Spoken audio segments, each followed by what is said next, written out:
Bonjour,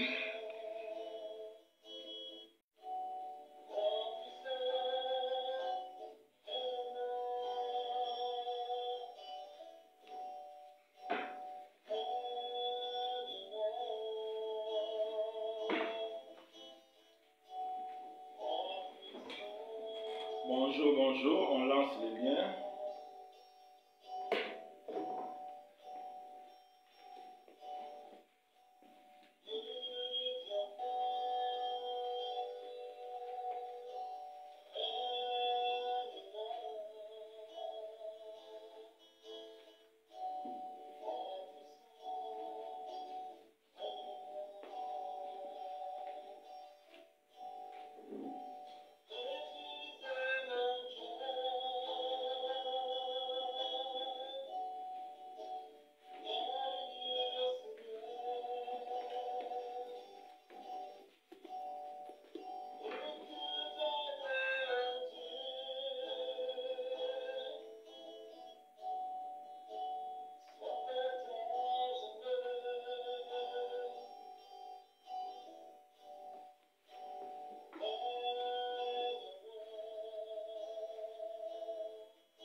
On va commencer.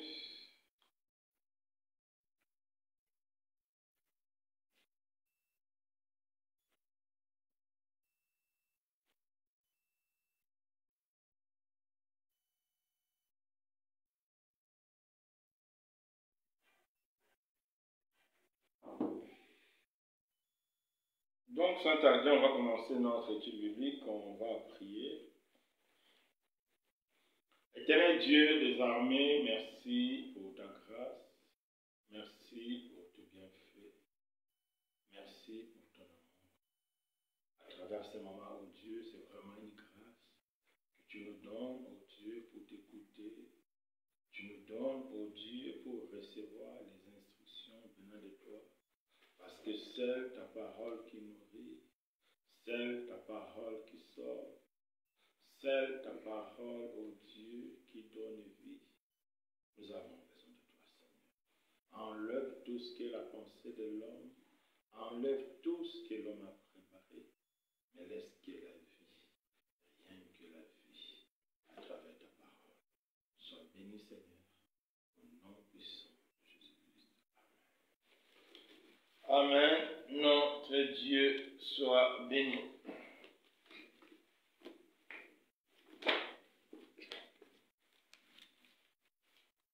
Notre Dieu soit béni. Donc, comme je dis, que notre Dieu soit béni pour cet temps merveilleux qu'il nous donne pour l'édification de tous. Donc, ce mardi, c'est le jour de notre étude biblique. Comme j'aime toujours répéter, le but de l'étude biblique, c'est vraiment de nous aider à connaître notre Seigneur et Sauveur Jésus-Christ à travers de sa parole. Parce qu'aujourd'hui, beaucoup prétendent connaître Jésus, mais hors de sa parole. Celui qui connaît Jésus hors de sa parole, ce qu'il ne connaît pas, en réalité, ce n'est pas Jésus. Parce que Jésus n'est visible qu'à travers sa parole. Donc c'est très important. La fois passée, on avait terminé le livre de 1 Corinthiens et le mardi passé, c'était la conclusion.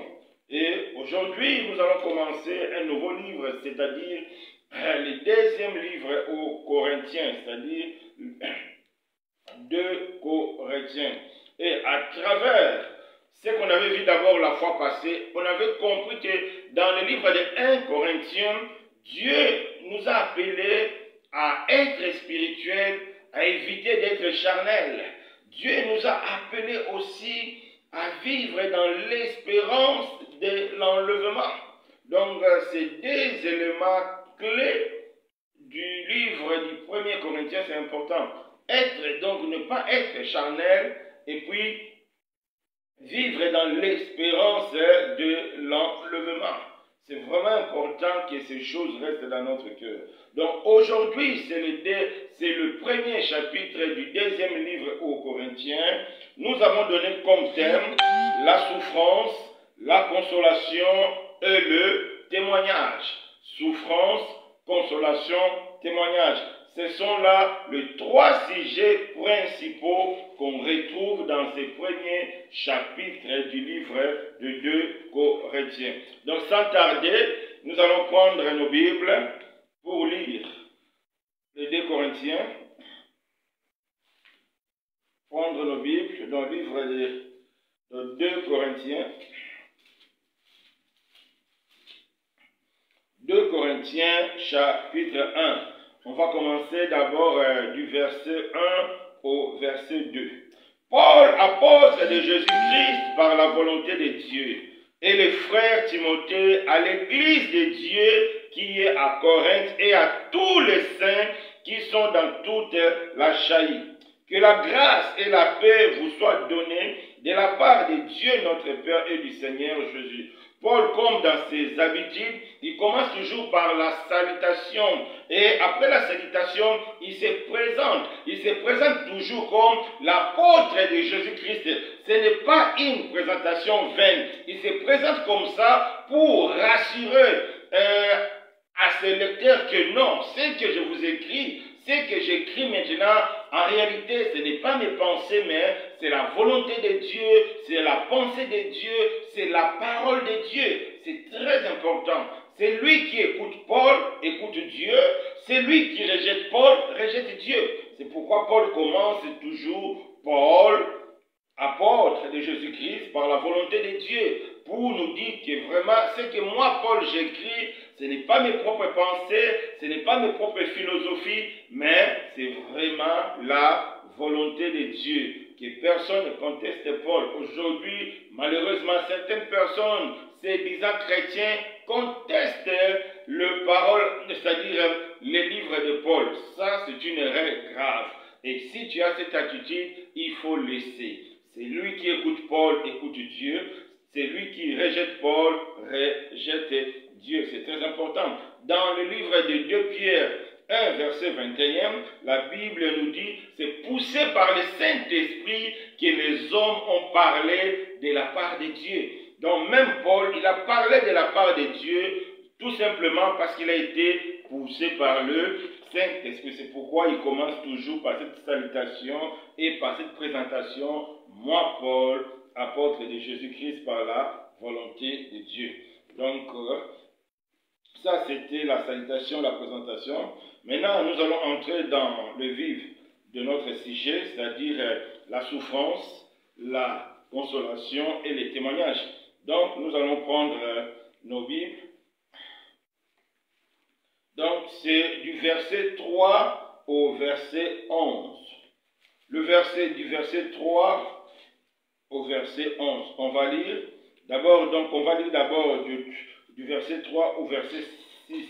Donc, on va lire progressivement. Donc, béni soit Dieu, le Père de notre Seigneur Jésus-Christ, le Père des miséricordes et le Dieu de toute consolation, qui nous console dans toutes nos afflictions, afin que par la consolation dont nous sommes l'objet de la part de Dieu, nous puissions consoler ceux qui se trouvent dans l'affliction. Car de même que les souffrances de Christ abondent en nous, de même notre consolation abonde par Christ. Dans ces premiers versets, Paul nous parle de ces souffrances et de la consolation que Dieu donne. C'est quelque chose que tout chrétien doit avoir dans la tête. Donc, étant chrétien, nous allons d'une manière ou d'une autre passer par la souffrance à cause de la justice. Nous n'allons pas passer par la souffrance parce que nous sommes de meurtriers, de voleurs, non, mais parce que nous sommes justes. À cause de la justice, tout chrétien doit se préparer un jour à être persécuté, un jour à souffrir. C'est ce que l'apôtre Paul est en train de nous expliquer à travers ces premiers chapitres de 1 Corinthiens. Et l'apôtre Paul a commencé par bénir l'Éternel. Il dit, béni soit Dieu, le Père de notre Seigneur Jésus-Christ. Pourquoi Paul bénit Dieu? Parce que c'est Dieu qui nous sauve par Jésus-Christ. Comme le Bible dit, Dieu a tant aimé le monde, il a donné son Fils unique, afin que quiconque croit, ça lui ne périsse pas, mais qu'il ait la vie éternelle. C'est-à-dire, c'est par Jésus-Christ que Dieu nous sauve. C'est pourquoi Paul commence par bénir l'Éternel, par louer l'Éternel, parce que c'est lui qui est le sauveur par Jésus-Christ. Mais après cela, Paul précise encore, il est le Père de toute consolation. C'est très important. Non, il est le Père d'abord, le Père des miséricordes. Donc, étant des chrétiens, nous devons savoir que notre Dieu, il est le Père des miséricordes. C'est-à-dire, c'est lui qui est prêt à pardonner. C'est lui qui ne regarde pas nos fautes. C'est lui qui ne regarde pas nos erreurs. Mais il regarde sa bonté, il regarde sa grâce, il regarde l'œuvre que le Seigneur a accomplie à la croix. C'est pourquoi Dieu nous pardonne. C'est pourquoi notre Dieu, il est miséricorde. Parce qu'il ne regarde pas nos péchés, il ne regarde pas nos erreurs, mais il regarde sa bonté, il regarde sa grâce, il regarde l'œuvre que le Seigneur a accomplie à la croix. Donc Dieu nous pardonne par sa bonté, Dieu nous pardonne par son amour. Quel que soit ce que nous sommes, il nous pardonne. C'est vraiment un message de consolation et puis un message d'encouragement. Toi qui penses que tu as commis beaucoup de fautes, toi qui penses que tu as commis beaucoup d'erreurs, viens en Jésus. Parce que notre Dieu, il est le Père de miséricorde. Donc il pardonne nos péchés sans tenir compte des tailles de nos péchés, des nombres de nos péchés. Donc c'est très important. Paul lui-même est l'exemple type, parce que lui-même il dit, il était un blasphémateur, un homme violent, mais Dieu a eu pitié de lui, Dieu l'a pardonné. C'est pareil aussi pour toi. Si tu penses que tu es vraiment un vrai pécheur, si tu penses que tu as commis tant de fautes que toi-même tu ne sais même pas comment s'en sortir, viens en Jésus, notre Dieu te pardonnera. C'est très important. Et il a ajouté encore, il est aussi le Père de toute consolation. C'est-à-dire, nous devons compter sur lui. quelles que soient les difficultés, quelles que soient les souffrances, quel que soit tout ce qu'on peut traverser, nous devons compter sur notre Dieu. Parce qu'il est Dieu, il est le Dieu de toute consolation. Il est prêt à nous consoler, il est prêt à nous assister. Quels que soient les soucis, quelles que soient les difficultés, n'abandonnons pas notre Dieu. Parce qu'il est prêt à nous écouter, il est prêt à nous conseiller, il est prêt à essuyer nos larmes. Parce que notre Dieu, il est aussi le Dieu de toute consolation. Donc, pourquoi Dieu nous console, comme l'apôtre Paul nous dit, si Dieu nous console, pour qu'à notre tour aussi, nous puissions consoler les autres. Donc la consolation de Dieu est aussi un moyen que Dieu utilise pour consoler les autres, comme l'apôtre a dit, afin que par la consolation dont nous sommes l'objet de la part de Dieu, nous puissions consoler ceux qui se trouvent dans l'affliction. C'est-à-dire, Dieu nous console pour qu'à notre tour, nous puissions consoler. Quelle que soit la souffrance que nous avons, nous devons toujours compter sur lui. Et Dieu nous consolera pour que nous aussi, nous soyons un objet de consoler les autres. D'ailleurs, un vrai chrétien, même s'il est dans les soucis, même s'il est dans les problèmes, si une autre personne vient à lui avec le même problème, le vrai chrétien va conseiller la personne. Il ne va plus tenir compte que moi aussi je travaille. Non, non, non. Il va conseiller la personne à la lumière de la parole de Dieu, parce que le vrai chrétien reçoit la consolation de Dieu, et à travers cette consolation, Dieu nous invite aussi à consoler des autres. Donc, quelle que soit la souffrance, quel que soit tout, armons-nous de la patience, parce que notre Dieu nous consolera, parce qu'il est le Dieu de toute consolation. Étant des chrétiens, il y aura toujours des moments difficiles, il y aura toujours des moments de difficultés, parce que nous partageons la même souffrance que Christ. Donc, de la même manière que notre Seigneur a souffert à cause de la justice, nous, chrétiens aussi, nous devons nous armer de cette pensée de souffrir à cause de la justice. En regardant tout ce qui se passe autour de nous, on voit que des fois c'est difficile de vivre dans la sanctification, parce que tout le monde est dans le péché, tout le monde nage dans la compromission, mais nous sommes appelés à être vraiment des mises à part. Nous sommes appelés à faire vraiment une exception. C'est la souffrance. Il y a des pays où la corruption est devenue une manière de vivre. Et des bien-aimés qui vivent là-bas souffrent. Parce que tu vas refuser la corruption, tu seras privé de tout. Tu risques même d'être chassé de ton boulot. Tu risques même, c'est-à-dire que la justice puisse confisquer tes biens, tout simplement parce que tu refuses la corruption. Donc c'est la souffrance. À cause de la justice, nous devons nous armer vraiment de cette pensée de souffrir avec Christ. Parce que le milieu est pourri. Aujourd'hui, il y a l'immoralité partout. Alors nous devons fuir. Nous ne devons pas nous conformer au temps présent. Tout ça, c'est des difficultés. Tout ça, c'est des souffrances. Donc nous devons refuser. Et nous savons, quand on refuse de vivre dans la corruption, quand on refuse de vivre dans la compromission, mais comment on aura du mal à obtenir certains papiers?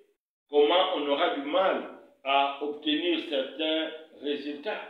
Parce que le monde va nous tourmenter. Le monde va nous menacer. Mais tout ça, c'est une forme de souffrance. Donc, étant des chrétiens, nous devons toujours nous confier à notre Dieu, parce que lui seul est capable de nous consoler, lui seul est capable de nous assister. Donc, ce chapitre est là pour nous dire que quelle que soit l'environnement, quel que soit le degré de la corruption, quel que soit le degré de l'immoralité, étant des chrétiens, nous devons marquer notre différence. Étant des chrétiens, nous devons être différents. Bien sûr, nous allons souffrir dans notre chair. Et notre Dieu, il est Dieu de toute consolation. Il nous consolera aussi. Cette consolation va aider certaines personnes à comprendre que oui, c'est possible au milieu de la pourriture de vivre dans la sainteté. Oui, c'est possible au milieu de la corruption de glorifier Dieu. Et certaines personnes seront tirées à Christ parce que nous avons été consolés. Dieu nous a assistés à marcher conformément à sa parole au milieu de la corruption, au milieu de l'immoralité. Donc, c'est important, mais bien aimé. Donc, à travers nos difficultés, Dieu aussi veut se glorifier. Parce qu'un jour, nous aurons une consolation éternelle. C'est important.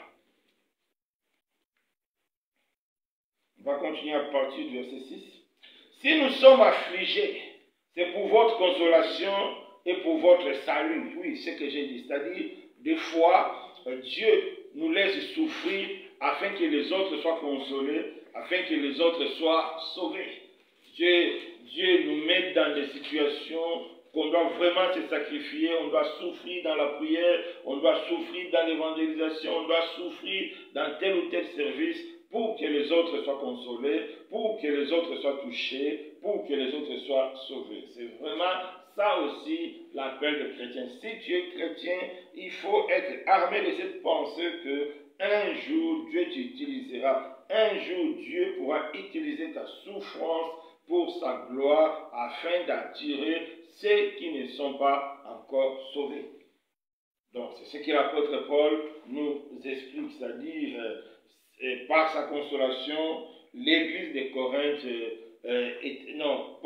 par ses souffrances, l'église de Corinthe était consolée et l'église de Corinthe avait reçu le salut par toute la souffrance que Paul a eue dans son travail, sans oublier que Paul est vraiment parmi des apôtres qui a beaucoup souffert, qui a été beaucoup humilié, beaucoup maltraité, parce que il était un vrai juif, mais par la grâce il a quitté, il est devenu chrétien et ses amis juifs ne l'ont pas pardonné, ils l'ont vraiment rendu la vie très difficile. Donc Paul a souffert. Alors il nous dit que ces souffrances-là, c'était pour la consolation des autres.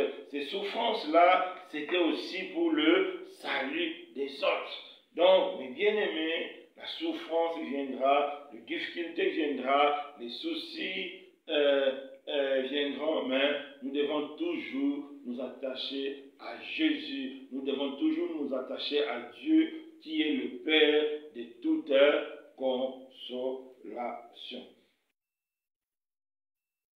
On va continuer. Donc, verset 7. Et notre espérance à votre égard est ferme parce que nous savons que si vous avez part aux souffrances, vous avez part aussi à la consolation. Oui, c'est-à-dire,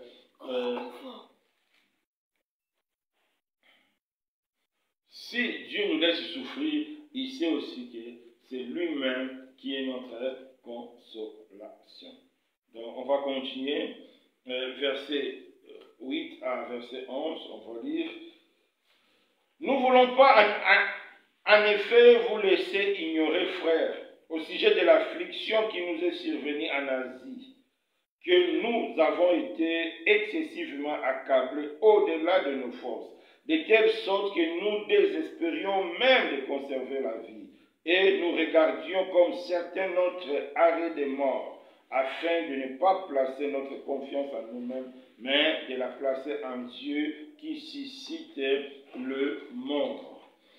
C'est lui qui nous a délivrés et qui nous délivrera d'une telle mort, lui de qui nous espérons, qui nous délivrera encore.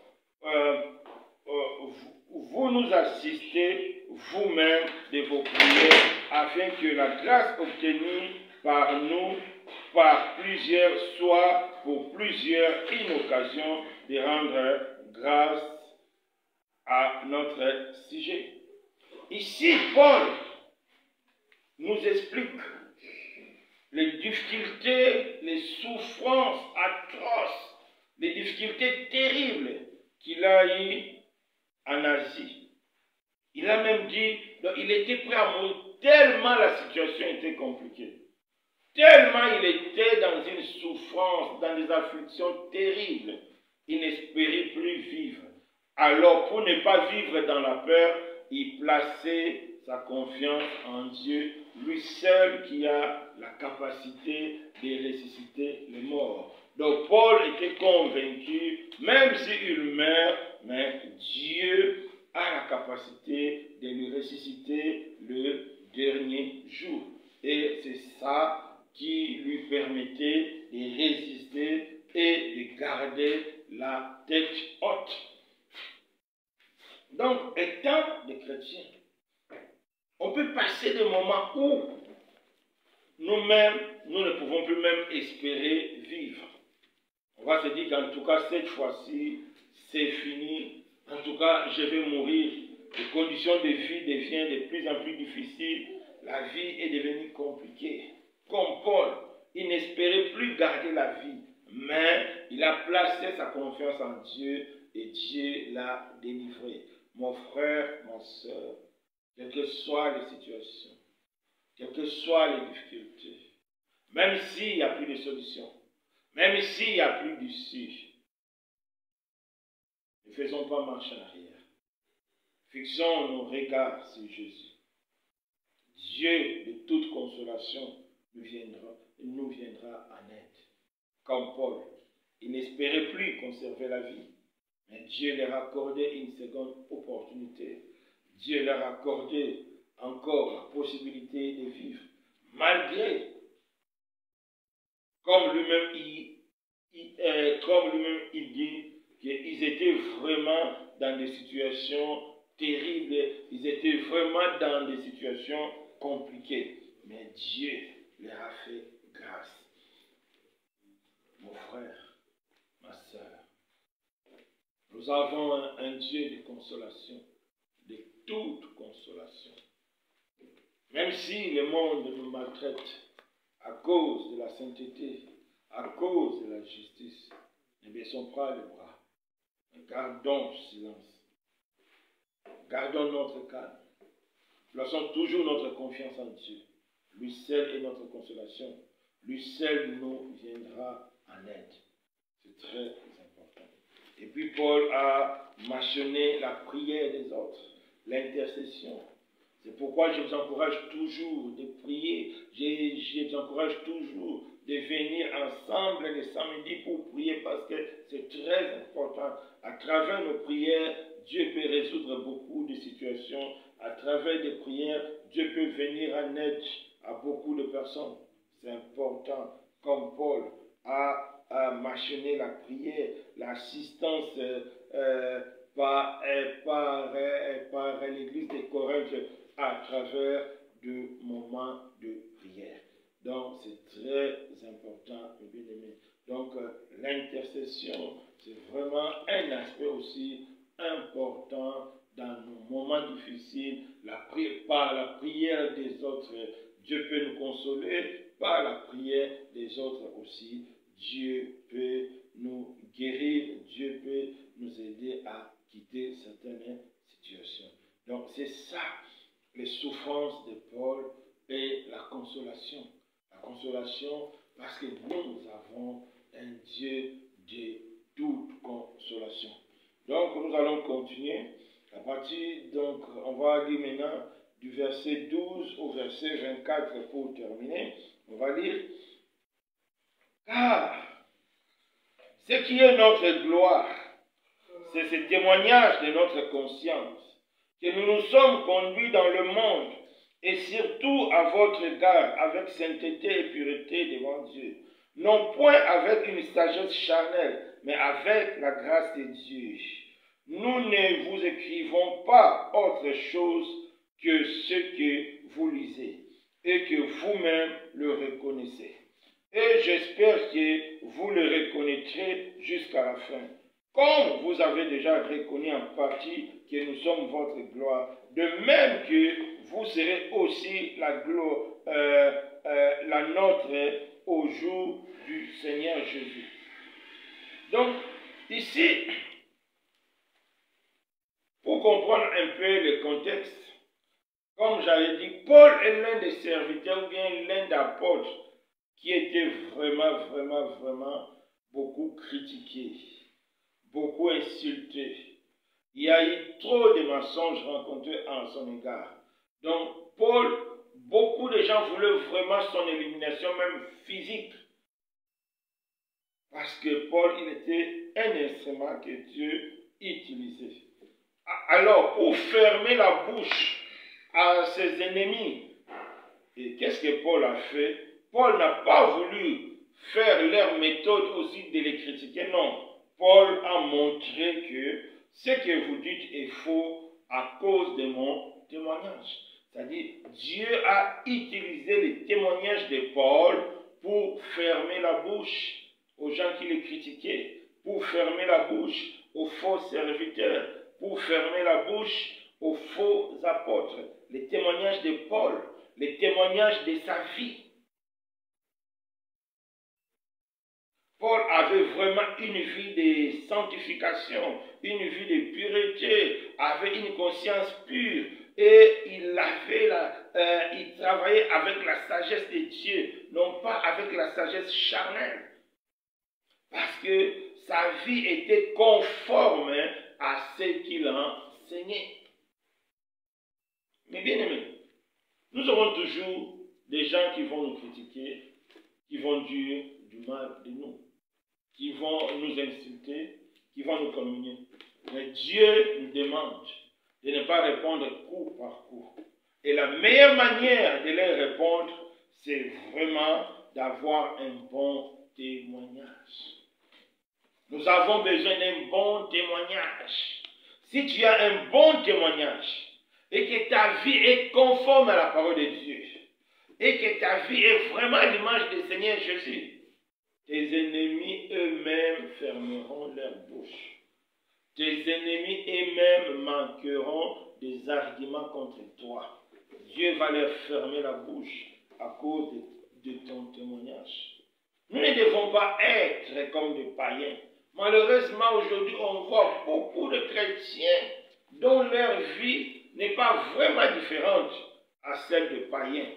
Ça, ce n'est pas bon. Ça, c'est un mauvais témoignage qui ouvre la voie à Satan, qui ouvre la voie aux ennemis de Dieu de critiquer l'Église à cause de toi.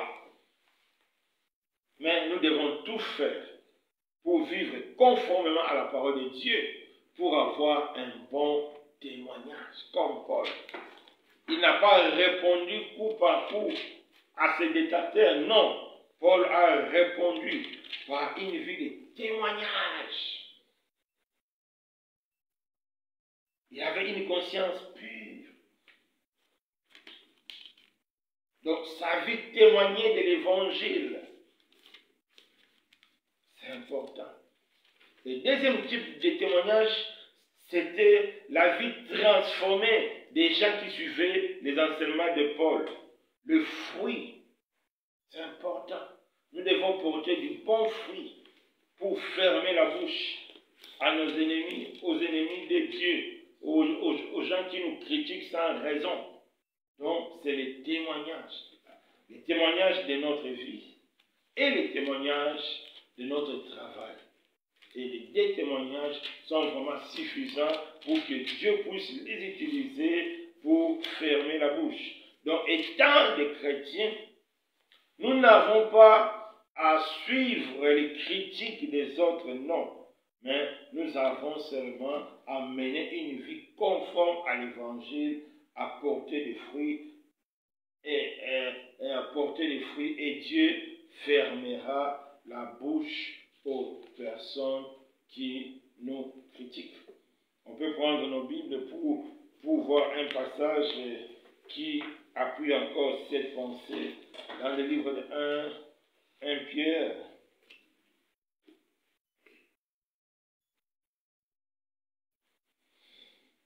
Dans le livre de 1 Pierre 2, verset 12. 1 Pierre 2, verset 12. Écoutons ce que la Bible dit.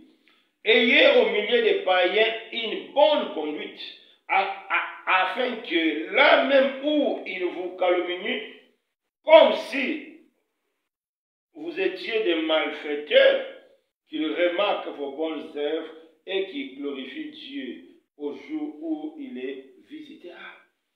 Donc, ayez un bon témoignage, mes bien-aimés dans le Seigneur. Nous devons avoir un bon témoignage. Nous ne devons pas nous conformer au temps présent. Nous ne devons pas vivre comme le païen, non. C'est quelque chose de honteux, ce qui se passe aujourd'hui, non. Mais nous devons avoir une vie sainte. Nous devons avoir une vie modèle. Nous devons être vraiment la lumière et le sel de la terre. C'est ça le témoignage que nous avons besoin. Et Dieu va utiliser ce témoignage pour fermer la bouche aux ennemis de l'évangile. Pour fermer la bouche à ceux qui nous critiquent sans raison. C'est très important. Et un autre témoignage de Paul, c'était l'assurance du salut. Il avait cette assurance-là, l'assurance que les païens n'ont pas. Les païens ont même peur de la mort parce qu'ils savent qu'après la mort, c'est la perdition, c'est le jugement de Dieu. Donc c'est très important. Donc on voit ici, Paul a répondu aux personnes qui les critiquaient par sa vie. Donc sa vie était la réponse. C'est ce que Dieu nous demande aussi. Les gens qui nous critiquent, les gens qui disent des mensonges derrière nous, nous n'avons pas à répondre paroles sur paroles, non. Ayons une bonne vie. Ayons une vie comme Jésus-Christ. Et eux-mêmes, ils fermeront leur bouche. Ils verront que non, tu es vraiment différent d'eux. Ils verront que tu es vraiment conduit par Dieu.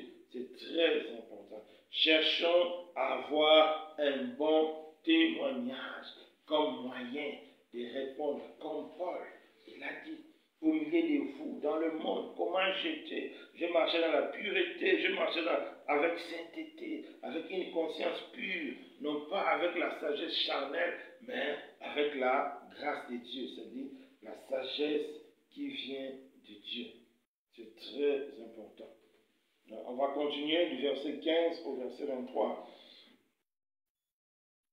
Dans cette persuasion, je voulais aller d'abord vers vous, afin que vous ayez une seconde faveur. Je voulais passer chez vous pour me rendre en Macédoine, puis revenir de la Macédoine chez vous. Et vous m'auriez fait accompagner en Judée. Est-ce que, en voulant cela, j'ai donc usé de légèreté? Ou bien mes résolutions sont-elles de résolutions selon la chair, de sorte qu'il y a en moi le oui et le non? Au vrai que Dieu est fidèle.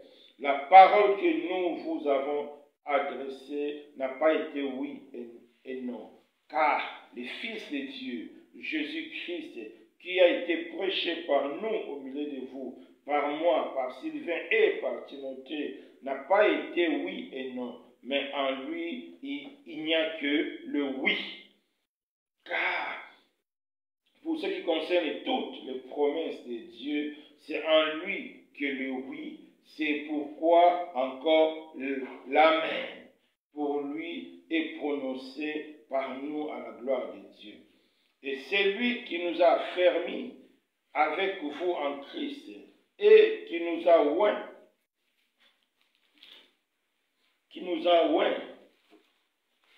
C'est Dieu, lequel nous avons aussi marqué d'un sceau, a mis dans nos cœurs les arrêts de l'esprit. Ici, l'apôtre Paul parlait de son désir de visiter encore les chrétiens de Corinthe pour leur accorder une seconde faveur, c'est-à-dire une double bénédiction. Parce que quand quelqu'un t'apporte la parole de Dieu, il t'apporte la bénédiction. Malheureusement, beaucoup de personnes refusent qu'on vienne chez eux pour partager la parole de Dieu. Ils disent que non, je n'ai pas le temps. Non, c'est une bénédiction.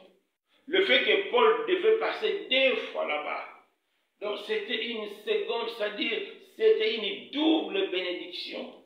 La parole de Dieu apporte la bénédiction.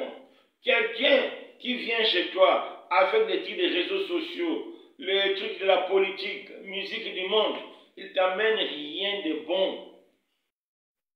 Rien de bon, rien d'éternel. Mais celui qui vient chez toi avec la parole de Dieu, celui qui prêche la vérité, celui qui donne de bonnes prédications, celui-là te bénit. Celui-là t'apporte une bénédiction. Parce que la parole de Dieu, c'est la bénédiction. Le dimanche, Dieu nous a parlé. La parole de Dieu, c'est Dieu lui-même.